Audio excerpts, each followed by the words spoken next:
এবার লন্ডনে বিয়ের অনুষ্ঠানে দেখা মিলল আওয়ামী লীগ সরকারের সাবেক ৫ মন্ত্রী এমপির। যুক্তরাজ্য আওয়ামী লীগের সেক্রেটারি সৈয়দ সাজিদুর রহমান ফারুকের ছেলের বিয়েতে দেখা গেল তাদেরকে। ২০ এপ্রিল লন্ডনের O2 ইন্টারকন্টিনেন্টাল হোটেলে এই বিয়ে অনুষ্ঠিত হয়।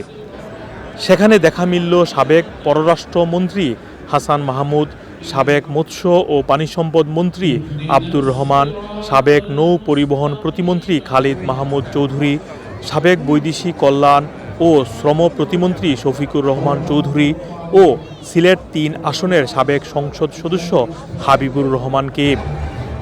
৫ আগস্ট বাংলাদেশে গণ অভ্যুত্থানের পর ভারতে আশ্রয় নিয়েছেন সাবেক প্রধানমন্ত্রী শেখ হাসিনা।